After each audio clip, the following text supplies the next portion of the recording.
घने जंगल में, जहां सूरज की रोशनी मुश्किल से ही घनी छतरी को भेद पाती थी, राजा नाम का एक शक्तिशाली बाघ बेजोड़ ताकत से राज्य करता था। उसकी दहाड़ पेड़ों में गूंज रही थी, जिससे हर प्राणी में भय व्याप्त हो गया था। एक सूखे मौसम में, जब नदियां सिकुड़कर बस रिस रिस कर रह गई थीं, राजा प्यासा हो गया। वह जंगल में घूमता रहा, उसके भारी पंजे भंगुर पत्तों को कुचलते रहे, जब तक कि उसे एक छोटा सा तालाब दिखाई नहीं दिया, जिसकी रखवाली तवी नाम का एक विनम्र कछुआ कर रहा था। पानी हल्की सी चमक रहा था, सूखी जमीन में एक दुर्लभ खजाना। राजा अपनी पूंछ हिलाते हुए पास आया। हटो, धीमे, वह गुर्राया। ये पानी मेरा अधिकार है, मैं इस जंगल का राजा हूँ। तवी ने अपने खोल से झांकते हुए धीरे से उत्तर दिया। महान राजा, यह तालाब छोटा है, लेकिन ये हम सभी का पेट भरता है। अगर तुम इसे ले लोगे, तो बाकी लोग क्या पिएंगे? राजा हंसा, एक गहरी गड़गड़ाहट के साथ। उन्हें अपना तालाब ढूंढने दो, ताकत ही सब तय करती है। अपने पंजे के एक वार से उसने तवी को बिखेर दिया और खूब पानी पिया, जिससे तालाब लगभग खाली हो गया। दिन बीतते गए और जंगल शांत होता गया।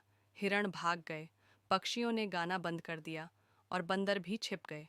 राजा, जो कुछ देर के लिए तृप्त हो गया था, जल्द ही एक अजीब सी बेचैनी महसूस करने लगा। जंगल, जो कभी जीवंत था, अब बेजान सा लगने लगा था। शिकार गायब होते ही भूख उसे कुतरने लगी। एक शाम, जब वह एक बरगद के पेड़ के नीचे आराम कर रहा था, तभी फिर से उसके पास आया। राजा, उसने कहा, तुम्हारी ताकत ने पानी तो ले लिया, लेकिन जीवन को भी भगा दिया। अब तुम्हारा शिकार कौन करेगा? राजा गुर्राया, लेकिन उसका पेट गड़गड़ा रहा था। मुझे क्या परवाह, मुझे किसी की ज़रूरत नहीं है। फिर भी जैसे जैसे रातें ठंडी होती गईं और भोजन कम होता गया, उसका अभिमान डगमगाने लगा। एक भोर में एक तूफान आया। मूसलाधार बारिश हुई, जिससे तालाब फिर से भर गया। जीव जंतु वापस लौटे, पहले सावधानी से, फिर संख्या में। हमेशा धैर्यवान तवी ने राजा को पानी बांटने के लिए आमंत्रित किया। देखो, महान, तवी ने कहा, जंगल तब फलता फूलता है जब सब मिलकर पानी पीते हैं। भूख और अकेलेपन से व्याकुल राजा ने अपना सिर नीचा कर लिया। मैंने बिना सोचे समझे पी लिया, उसने स्वीकार किया। मुझे बांटना सिखाओ।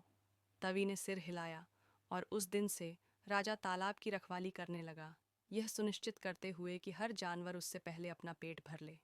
जंगल फिर से फलने फूलने लगा, और राजा की दहाड़ भय का नहीं, बल्कि सुरक्षा का आह्वान बन गई। उसकी ताकत, जो कभी प्रभुत्व का साधन थी, अब संतुलन बनाए रखने लगी। दूसरे जानवर, हालांकि सतर्क थे, उस पर भरोसा करने लगे, और राजा ने सीखा कि असली ताकत लेने में नहीं, बल्कि देने में है। शिक्षा। ताकत का सबसे अच्छा इस्तेमाल दूसरों को ऊपर उठाने के लिए होता है, उन पर हावी होने के लिए नहीं।